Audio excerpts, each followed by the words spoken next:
નમસ્કાર મિત્રો, આજે આપણે વાત કરવાના છે વડોદરાની હોસ્પિટલમાં પત્ની સાથે બનેલી ઘટના। વડોદરાના એક ઉદ્યોગ વિસ્તારની સવાર સામાન્ય હતી, પણ એ દિવસ એક પરિવાર માટે કાળ બનીને આવ્યો હતો। કારખાનાની અંદર મશીનો કડકડાટ વચ્ચે કામ કરતા રમેશ અને તેની પત્ની કાજલ બંને રોજની જેમ પોતાની ડ્યુટીમાં વ્યસ્ત હતા। બંનેનું જીવન ગરીબીમાં પસાર થતું, પણ પ્રેમ એટલો હતો કે તકલીફો પણ હસી કાઢતા એકબીજાને જોતા જ થાક ઉતરી જતો। એ દિવસ પણ કંઈક આવું જ લાગતું હતું, પરંતુ ભાગ્યને કંઈ બીજું જ મંજૂર હતું। મશીન નંબર 7 પાસે રમેશ કામ કરી રહ્યો હતો।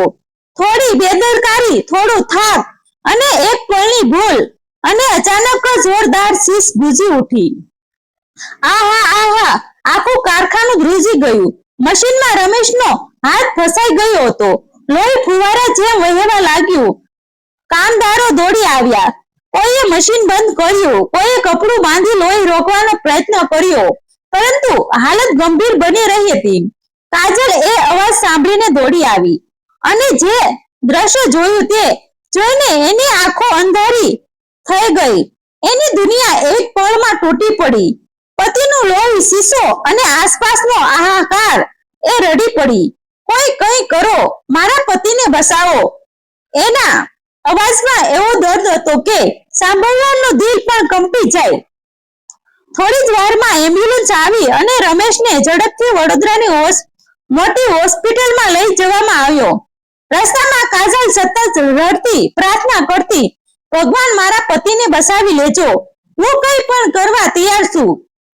એની આંખોમાં ડર હતો, એક એવો ડર કે જે જીવન ખોવાઈ જવાની ભયથી જન્મે છે। હોસ્પિટલમાં પહોંચતા જ ડોક્ટરો દોડી આવ્યા। તરત જ ઓપરેશન થિયેટરમાં લઈ જવામાં આવ્યો। બહાર કાજલ એકલી પડી ગઈ। ખાલી દિવાલો, ઠંડી હવા અને દિલમાં થલલ પાથલ દરેક સેકન્ડ કલાક જેવો લાગતો હતો। થોડી વાર પછી ડોક્ટર બહાર આવ્યો। ચહેરા પર ગંભીરતા હતી। કાજલ દોડી ગઈ, ડોક્ટર, મારા પતિ કેવી હાલતમાં છે?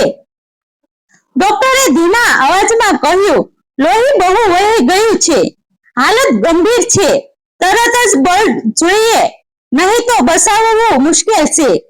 આ શબ્દ સાંભળીને કાજલના પગ નીચેથી જમીન સરકી ગઈ। બ્લડ! એણે આજુબાજુ જોયું, કોઈ પોતાનું નહોતું, કોઈ સગા નહોતા, બધું અજાણ્યું, બધું એકલું। ડોક્ટરે કહ્યું, બ્લડ ગ્રુપ રેરે છે, જલ્દીથી ડોનર મળવો મુશ્કેલ છે। આ સાંભળીને કાજલ તૂટી પડી। એની આંખોમાંથી આંસુ ધોધમાર વહેવા લાગ્યા। એ જમીન પર બેસી ગઈ। હવે શું કરું? ભગવાન, મને રસ્તો બતાવો, એ રડી રહી હતી। પણ સમય હાથમાંથી સરકી રહ્યો હતો।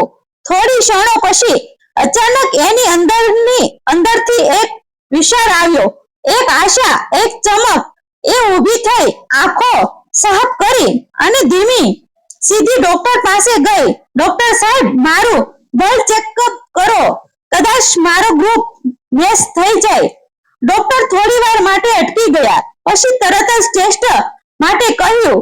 આ માત્ર એક ટેસ્ટ નહોતો, એ પ્રેમ, જીવન અને મૃત્યુ વચ્ચેનો સૌથી મોટો નિર્ણય હતો। હોસ્પિટલની અંદર એ પળો જાણે સમય થંભી ગયો હોય એમ લાગતો હતો।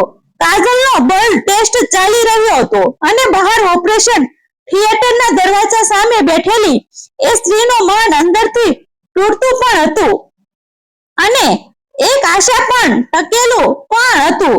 આંખોમાં સતત આંસુ હતા, પણ દિલમાં એક જ પ્રાર્થના, મારો બ્લડ મેચ થઈ જાય। થોડી વાર પછી લેબમાંથી રિપોર્ટ આવ્યો।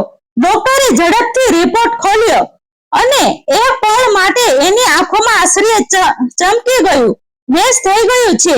આ શબ્દ સાંભળતા જ કાજલને એવું લાગ્યું કે જાણે મૃત્યુના દરવાજા સામે ઊભી રહીને એને જીવનની એક ઝાંખી મળી ગઈ હોય। એ તરત જ બોલી ઉઠી, ડોક્ટર, મારું જેટલું લોહી જોઈએ તેટલું લઈ લો, બસ મારા પતિને બચાવી લો। ડોક્ટરે સમજાવવાનો પ્રયત્ન કર્યો, જુઓ, તમારી હાલત પણ નબળી છે, વધુ બ્લડ આપશો તો તમારું જીવન પણ જોખમમાં આવી શકે, પરંતુ કાજલના ચહેરા પર એક અજીબ શાંતિ હતી, એક એવો નિશ્ચય કે જે સામાન્ય માણસ કરી ન શકે. એણે ધીમે પણ ડરડો અવાજમાં કહ્યું, મારા માટે જીવન તો એ છે, જો એ નહીં રહે તો હું જીવીને શું કરીશ? આ શબ્દ સાંભળીને ત્યાં ઉભેલા દરેક માણસની આંખો ભીની થઈ ગઈ. ડોક્ટર પણ એક પળ માટે નિશબ્દ થઈ ગયા, કારણ કે આ માત્ર એક કેસ નહોતો, આ પ્રેમનો સૌથી મોટો પુરાવો હતો. તાત્કાલિક બ્લડ ટ્રાન્સફ્યુઝન શરૂ થયું. એક બાજુ ઓપરેશન થિયેટરમાં રમેશ જીવન માટે લડી રહ્યો હતો અને બીજી બાજુ કાજલ પોતાની નસોમાંથી જીવનનો અંશ આપી રહી હતી. દરેક ટીપું લોહી જાણે એના પ્રેમનો એક ટુકડો બનીને રમેશ સુધી પહોંચતું હતું. સમય પસાર થતો ગયો. ઓપરેશન ચાલુ હતું. કાજલનો ચહેરો ધીમે ધીમે પીળો પડતો ગયો, શરીર કમજોર થતું ગયું, છતાં એના હોઠ પર એક જ વાક્ય હતું, મારા પતિને કંઈ ન થવું જોઈએ. નર્સ ઘણીવાર કહ્યું, બસ હવે પૂરતું છે. પરંતુ કાજલ બોલી, જ્યાં સુધી એ સલામત ન થાય ત્યાં સુધી હું અટકવાની નથી. આ સાંભળીને ડોક્ટરે નિર્ણય લીધો કે હવે બંનેને એક સાથે બચાવવું એ જ સૌથી મોટો પડકાર છે, કારણ કે એકને બચાવવા માટે બીજીનો જીવ જોખમમાં મુકાઈ રહ્યો હતો. થોડા સમય પછી ઓપરેશન થિયેટરના લાલ લાઇટ બંધ થઈ. દરવાજો ધીમે ધીમે ખુલ્યો. બહાર ઉભેલા લોકોના દિલ ધડકવા લાગ્યા. ડોક્ટર બહાર આવ્યા. ચહેરા પર થાક હતો અને આંખોમાં ગંભીરતા. કાજલ અડધી બેહોશ હાલતમાં હતી, પણ એની નજર ડોક્ટર પર જ હતી. એણે ધીમે અવાજમાં પૂછ્યું, મારા પતિ બચી ગયા ને? આ પ્રશ્નમાં એટલો ભય હતો કે સાંભળનારનું હૃદય કંપી જાય. ડોક્ટરે એક ઊંડો શ્વાસ લીધો અને જે કહ્યું એ સાંભળીને ત્યાં હાજર દરેક માણસો શબ્દ થઈ ગયા. ડોક્ટરે એક ઊંડો શ્વાસ લીધો અને ધીમે અવાજમાં કહ્યું, હા, તમારો પતિ બચી ગયો છે. આ શબ્દ સાંભળતા જ કાજલના હોઠ પર એક નાનું સ્મિત આવી ગયું. આંખોમાંથી આંસુ વહી રહ્યા હતા, પરંતુ આ વખતે એ દુઃખના નહોતા, એ રાહતના હતા. એણે આંખો બંધ કરી, જાણે ભગવાનનો આભાર માન્યો. પરંતુ વાત અહીં પૂરી થવાની નહોતી. ડોક્ટરે આગળ કહ્યું, પણ હવે તમારે પોતાનું ધ્યાન રાખવું પડશે, કારણ કે તમે બહુ જ વધારે બ્લડ આપી દીધું છે. તમારી હાલત પણ ગંભીર છે. આ સાંભળીને પણ કાજલના ચહેરા પર કોઈ ડર નહોતો. એણે ફક્ત એટલું જ કહ્યું, મને કંઈ નહીં થાય, બસ મને એકવાર મારા પતિને જોવા દો. નર્સોએ એને વ્હીલચેરમાં બેસાડી ધીમે ધીમે ઓપરેશન થિયેટરની અંદર લઈ ગયા. રમેશ બેડ પર પડ્યો હતો, શરીર પર પટ્ટા, મશીનો સાથે જોડાયેલો, પરંતુ શ્વાસ ચાલી રહ્યો હતો. કાજલ એ દ્રશ્ય જોઈને રડી પડી. એણે કપતા હાથથી પતિનો હાથ પકડી લીધો. હું આવી ગઈ, તું ઠીક થઈ જશે હવે. રમેશ ધીમે ધીમે આંખો ખોલે છે. સામે કાજલને જોઈને એની આંખોમાં પણ આંસુ આવી જાય છે. એણે નબળા અવાજમાં પૂછ્યું, તું ઠીક છે ને? આ પ્રશ્ન સાંભળીને કાજલ હસવા લાગી. હા, હું એકદમ ઠીક છું. તું બસ જલ્દી સાજો થઈ જા. આ પળ પ્રેમની સૌથી ઊંચી મંજિલ હતી. પરંતુ ભાગ્યને કંઈ બીજું સ્વીકાર્ય હતું.